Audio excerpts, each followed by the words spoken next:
लेकिन खबरें विस्तार से। सबसे पहले बात करते हैं प्रधानमंत्री के पोलैंड दौरे से जुड़ी हुई।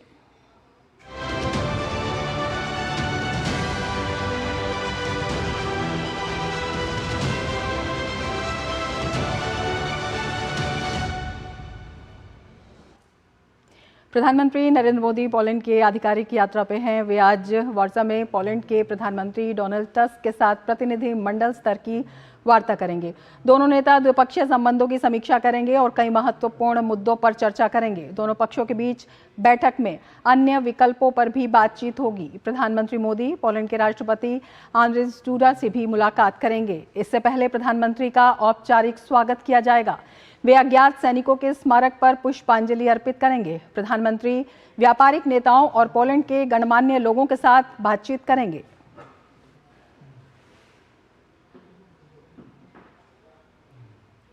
पोलैंड में प्रधानमंत्री नरेंद्र मोदी ने प्रवासी भारतीयों को संबोधित किया। प्रधानमंत्री नरेंद्र मोदी ने भारत को स्थायी शांति का बड़ा पैरोकार बताया। उन्होंने कहा कि भारत का ये स्पष्ट मत है कि ये युद्ध का समय नहीं है। भारत बुद्ध की विरासत वाली धरती है।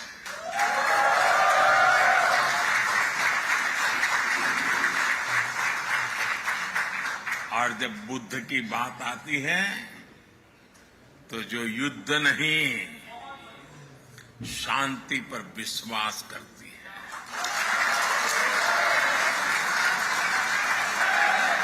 और इसलिए भारत इस रीजन में भी स्थायी शांति का एक बड़ा पैरोकार है।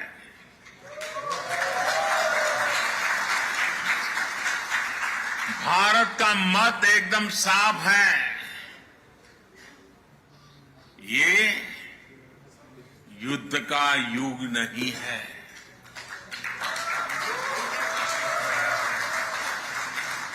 ये उन चुनौतियों से निपटने के लिए एकजुट होने का समय है जिनसे मानवता को सबसे बड़े खतरे हैं। इसलिए भारत डिप्लोमेसी और डायलॉग पर बल दे रहा है।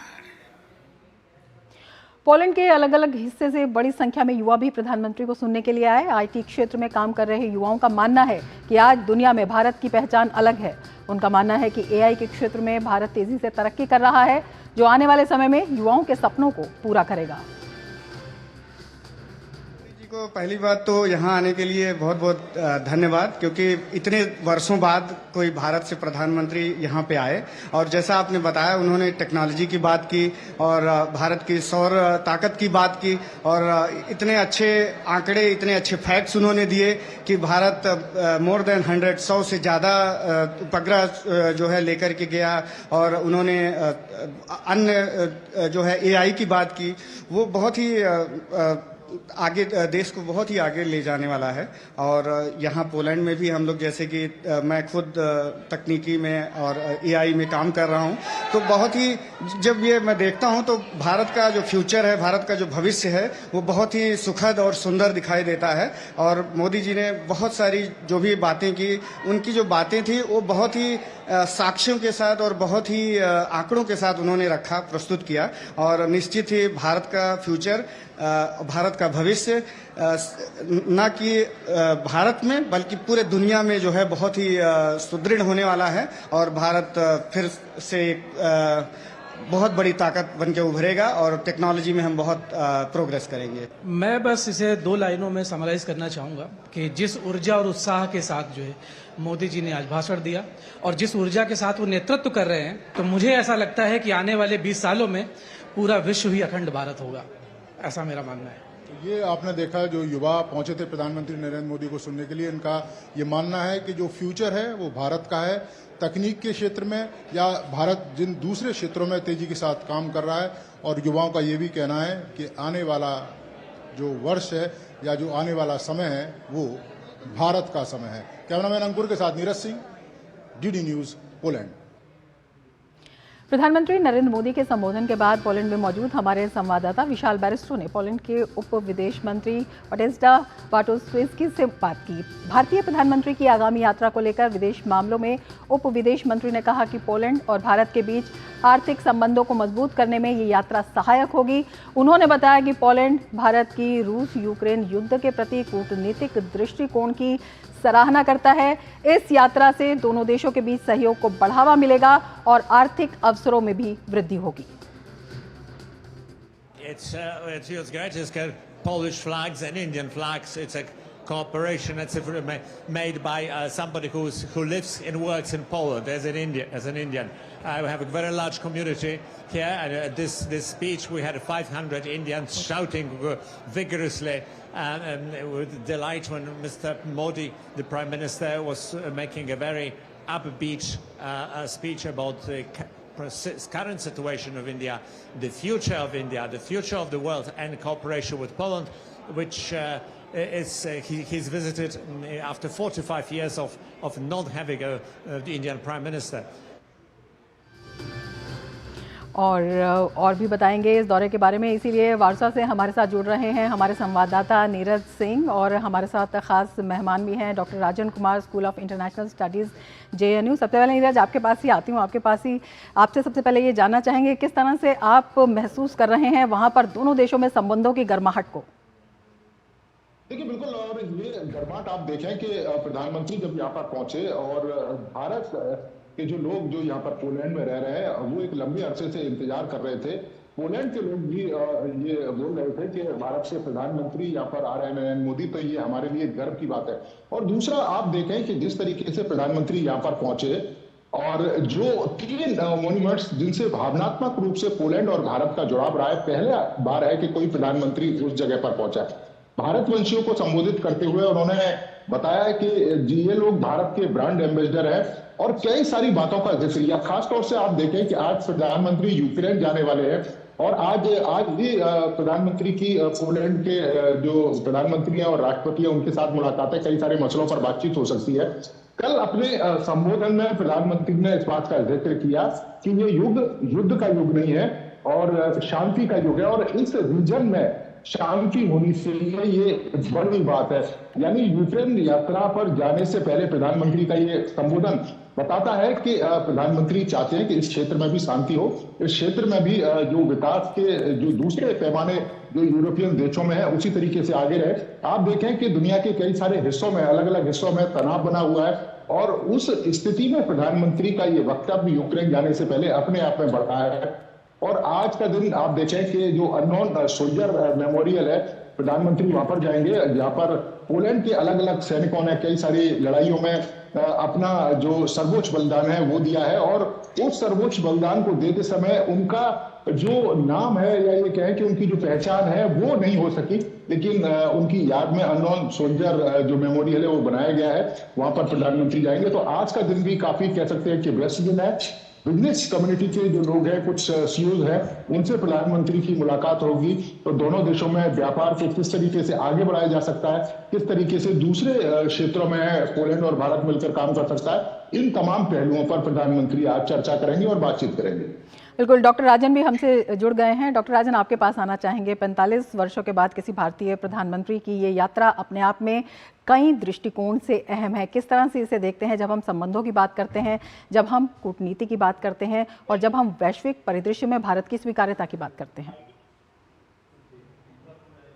मेरे हिसाब से ये जो विजिट है ऐतिहासिक है और इसके 2 पहलू हैं। एक तो कि द्विपक्षीय बात जिसकी बात अभी हमारे संवाददाता पोलैंड से कर रहे थे, और दूसरा है कि जो जियोपॉलिटिकल इशू है। इस विजिट में जो द्विपक्षीय बातें हैं उसमें ज़्यादा कंट्रोवर्सी नहीं है, क्योंकि पोलैंड से हमारा जानते हैं कि शीत युद्ध के समय से ही पोलैंड से वार्सो से हमारे रिलेशन अच्छे थे, क्योंकि वार्सो पैक्ट के जो भी मेंबर थे वो सोवियत यूनियन के साथ उनके संबंध काफ़ी अच्छे थे। लेकिन जो अभी जो विवादास्पद एस्पेक्ट है वो है हमारा भू राजनीतिक जो एस्पेक्ट है कि प्रधानमंत्री की जो यात्रा अभी यूक्रेन में इस समय हो रही है, जब 1991 से लेकर जब यानी कि यूक्रेन जब से स्थापित हुआ है, इंडिपेंडेंट हुआ है सोवियत यूनियन से, उसके बाद से लेकर अभी तक नहीं हुई थी यात्रा। तो अभी प्रधानमंत्री जो यात्रा कर रहे हैं उसके क्या मायने हैं? तो उसकी मुझे लगता है कि 3 इसके पहलू हैं। पहला तो यह है कि ये एक तरह से एक बैलेंसिंग एक्ट हो सकता है, एक भारत के नीतियों को संतुलित करने की कोशिश हो सकती है। लेकिन जो प्रधानमंत्री ने वहाँ पे अभी भाषण में बताया, डायस्पोरा को एड्रेस करते हुए जो बताया, उसमें उन्होंने यह बताया कि यह समय युद्ध का नहीं है, बुद्ध का समय है। तो इसका मतलब यह है कि प्रधानमंत्री इस बात पे जोर देना चाह रहे हैं कि उनका जो विजिट है इसमें इसका जो पीस बिल्डिंग एक्सरसाइज के रूप में इसको देखा जाए, और भारत कोशिश करेगा कि दोनों पार्टीज को अभी के समय में सीज फायर के लिए मनवाना या युद्ध को रोकना तो असंभव है, लेकिन किस ढंग से भारत उसमें मदद कर सकता है। और एक तरह से जो बोला था कि ब्रिजिंग रोड, यानी ब्रिजिंग मतलब जैसे पुल निर्माण करने की कोशिश होती है, जो 2 खाइयाँ होती है उसके बीच में, तो अभी जो दोनों के बीच में जो खाई तैयार हो गया है रूस के बीच में और जो पश्चिम के देश हैं, वहाँ पे भारत किसी ढंग से एक तरह से जोड़ने की प्रयास कर सकता है, क्योंकि भारत के संबंध दोनों जगहों से काफ़ी अच्छे हैं।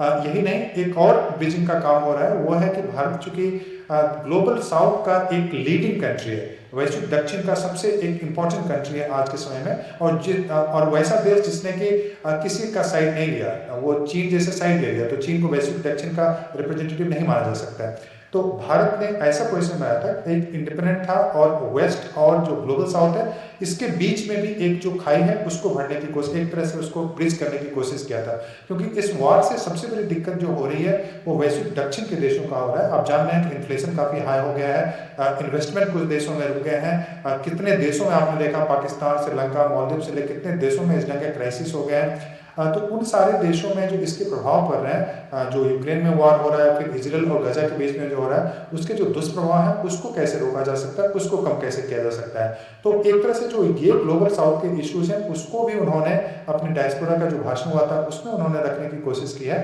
तो ब्रिजिंग, बैलेंसिंग और पीस बिल्डिंग, मेरे हिसाब से ये 3 पहलू हैं जो कि महत्वपूर्ण पहलू हैं, और इसी कारण से मैं मानूंगा कि ये जो विजिट है काफ़ी ऐतिहासिक है।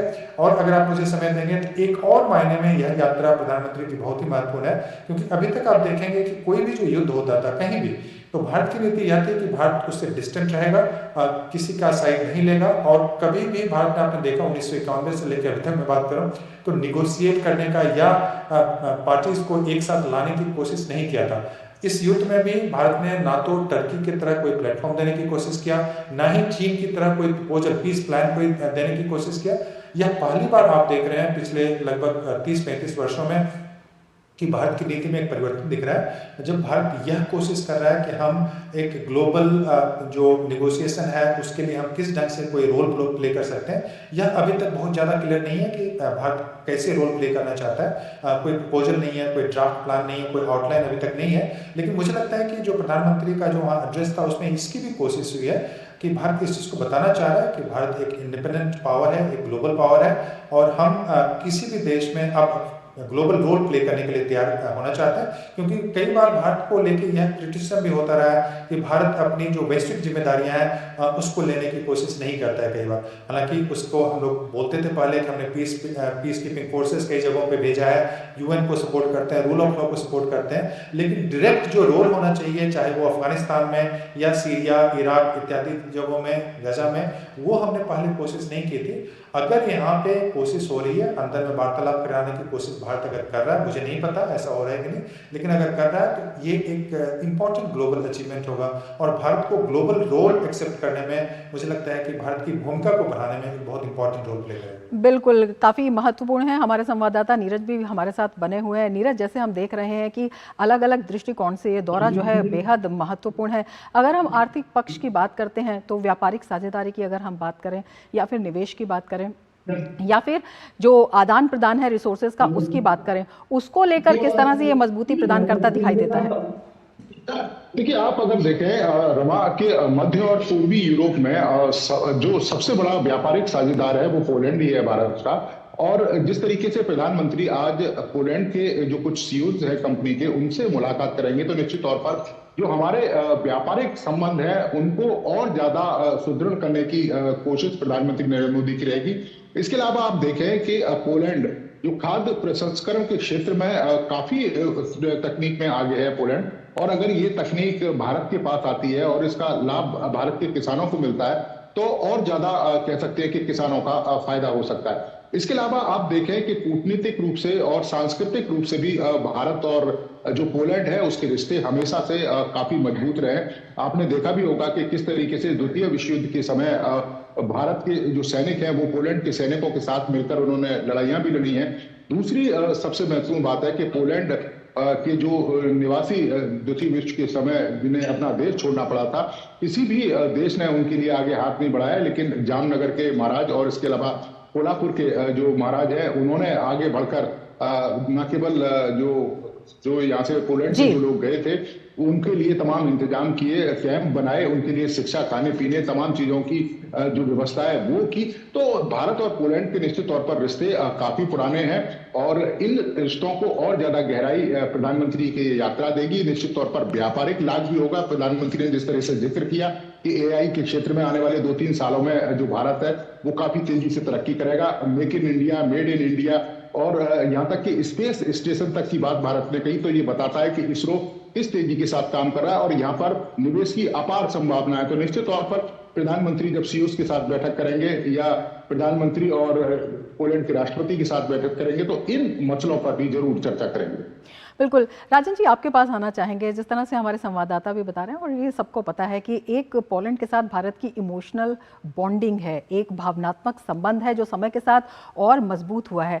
अब ये दौरा कितना मजबूत उसको और ज्यादा करता है और उसकी क्या कुछ भूमिका रहने वाली है जब हम ग्लोबल परिदृश्य की बात करते हैं, भारत की भूमिका की बात करते हैं और भारत को उसके सहयोगियों की बात करते हैं? देखिए, पोलैंड के साथ संबंध बिल्कुल हमारे काफ़ी अच्छे रहे हैं। शीत युद्ध में जैसे मैंने बताया कि चूंकि वार्शो पैक्ट के साथ हमारे संबंध अच्छे थे तो सारे देशों के साथ हमारे संबंध अच्छे थे। अभी कुछ दिनों से क्या हुआ था, खासकर 2014 के बाद से जब से क्राइमिया को रूस ने किया था उसके बाद हमारे संबंध, चूंकि पोलैंड जो था, पोलैंड को हमेशा डर लगता है कि अगर यूक्रेन रूस के अंदर जाता है तो दूसरा बड़ा खतरा पोलैंड को बनेगा। और भारत की नीति क्राइमिया को लेके या मुझे लगता है कि जो यूक्रेन युद्ध चल रहा है उसमें भी लेके कई बार यह बताया जाता था कि भारत रशिया की ओर झुकाव है भारत की, और चूंकि डिफेंस कॉपरेशन हमारे बहुत ही अच्छे हैं तो उस कारण से मुझे लगता है कि थोड़ी सी खटास आ गई थी कुछ दिनों के लिए। लेकिन पोलैंड की जो जनता है वो भारत को काफ़ी रिस्पेक्टफुली ट्रीट करती है और भारत और ऐतिहासिक संबंध का अभी कभी भी हमारा पोलैंड के साथ कोई भी कभी भी रिश्ता खराब नहीं हुआ। और पोलैंड एक डेमोक्रेसी है, यूरोपियन यूनियन का पार्ट है। आपको पता है कि यूरोपियन यूनियन से हमारा एक FTA निगोशिएशन भी चल रहा है, ट्रेड निगोशिएशन चल रहे हैं। और चूंकि यूरोप में बहुत कम देश हैं जो कि इम्पॉर्टेंट कंट्रीज हैं और सेंट्रल यूरोप की अगर मैं बात करूं तो वहाँ पे पोलैंड सबसे इम्पॉर्टेंट कंट्री अभी के समय में। तो वैसे में भारत की नीति यह है कि यूरोपियन यूनियन से भी रिश्ता बनाएगा और उसके साथ साथ जो दूसरे देश हैं वहाँ पे जो इम्पोर्टेंट कंट्री है, चाहे वो ब्रिटेन हो या फिर यूरोपियन यूनियन के जो दूसरे सदस्य अभी हैं जो जैसे जर्मनी, फ्रांस, इटली, डेनमार्क इत्यादि देशों में, हम उनसे एक तरह से एक अलग रिश्ते बनाने की कोशिश कर रहे हैं ताकि हम उनके माध्यम से भी अपने ट्रेड या अपने जो इश्यूज हैं, अपने इंटरेस्ट हैं, उसको कैसे बढ़ा सकते हैं। और अभी जो प्रधानमंत्री की यात्रा है वो यूरोप के हिसाब से काफ़ी महत्वपूर्ण है क्योंकि यूरोपियन जो कंट्रीज हैं उनको लगता था कि सुरक्षा के क्षेत्र में भारत के साथ बहुत अच्छे रिश्ते बनाना मुश्किल है क्योंकि भारत रूस को सपोर्ट करता है। अभी एक तरह से अभी जो भारत का जो इमेज है, क्योंकि बहुत सारे लीडर्स ने आपने देखा कि वहाँ पे यूक्रेन की यात्रा नहीं की है जी। इससे बाइडेन ने जरूर की है, मैक्रोन ने की है, सोल्ज जो जर्मनी के उन्होंने की है, और एक और इम्पोर्टेंट कंट्री जो कि नाटो का हिस्सा है लेकिन अलग एक पॉलिसी रखता है, हंगरी का लीडर वहाँ पे है विक्टर ओरबान, उन्होंने यात्रा की थी और उन्होंने यात्रा का मकसद वही बताया था कि हम यहाँ पे जो यात्रा कर रहे हैं वो उसका मकसद है पीस टॉक को बढ़ाना। लेकिन हंगरी के लीडर ने पहले वहाँ की यात्रा की यूक्रेन की, फिर वो रूस गए, फिर चीन गए और फिर वाशिंगटन गए, तो उनको सारे जो स्टेक होल्डर्स है उसको लाने की कोशिश की। अब भारत के साथ देखिए क्या होने वाला है। अभी प्रधानमंत्री वहाँ पे यूक्रेन जा रहे हैं, उसके बाद कुछ दिन बाद आप देखेंगे कि अगर हो सकता है कि वाशिंगटन की यात्रा होगी, अगर यूनाइटेड नेशन की मीटिंग में अगर जाते हैं सितंबर में, फिर ब्रिक्स की मीटिंग में अगर प्रधानमंत्री जाते हैं तो रूस की भी यात्रा हो सकती है। बिल्कुल, कई मायनों में बेहद एक तरह से मल्टी एंगेजमेंट की कोशिश हो रही है जी। बिल्कुल, कई मायनों में अहम है। बहुत शुक्रिया तमाम मुद्दों पर प्रकाश डालने के लिए।